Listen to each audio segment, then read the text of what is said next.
UzAuto Motors Navoiy azot va issiqlik elektr stansiyalari xususiylashtirishga tayyorlanmoqda.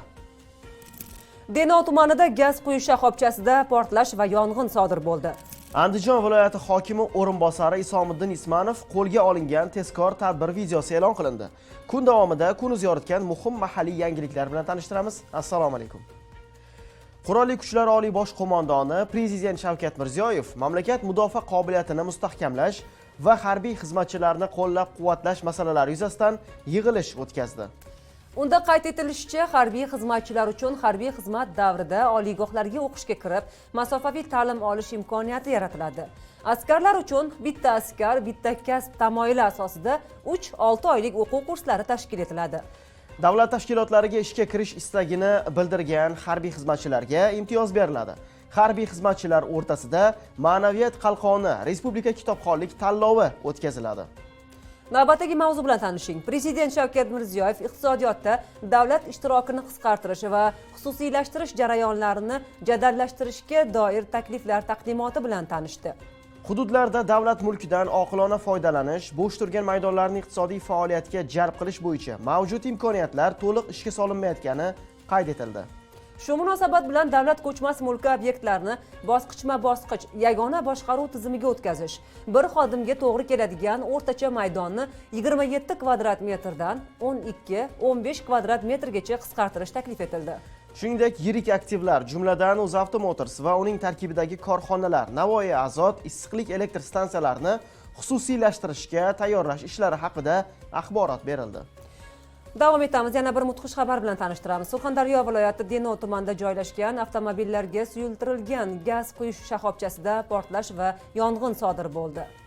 7 aprel kuni soat 8:24 da 112 tizimi orqali Oqtom mahallasidagi gaz quyish shoxobchasida KAMAZ rusumli propan gaz tashuvchi maxsus avtomobildan sig'imga gaz quyish vaqtida chaqnash yuz bergani haqida xabar kelib tushgan. Dastlabki ma'lumotlarga ko'ra, hodisaga texnologik jarayonning buzilishi sabab bo'lgani aytilmoqda. Hozirda mutasaddi idoralar tomonidan voqea sabablari o'rganilmoqda. Hodisa oqibatida 2 nafar fuqaro, shundan bir nafari 10%, yana bir nafari 3-4% yengil kuyish tan jarohati olgan. Ularning sog'lig'iga xavf yo'q. Hozirda ahvoli yaxshi. Halok bo'lganlar yo'q. Davom etamiz. Andijon viloyati hokimi o'rinbosari Isomiddin Ismanov qo'lga olingan tezkor tadbir videosi e'lon qilindi. Ma'lum bo'lishicha, Isomiddin Ismanov $50,000 o'z yashash xonadonida sanab olgan. U pulni olgach, bu qarz deb atalishini bildirgan.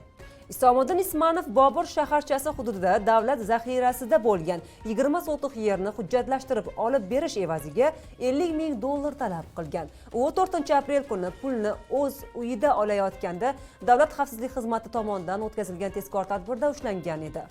Hokim o'rinbosariga nisbatan Jinoyat kodeksining 25-168-moddasi 4-qismi A bandi va 28-211-moddasi 3-qismi A bandi bilan jinoyat ishi qo'zg'atilgan. U protsessual tartibda qo'lga olingan.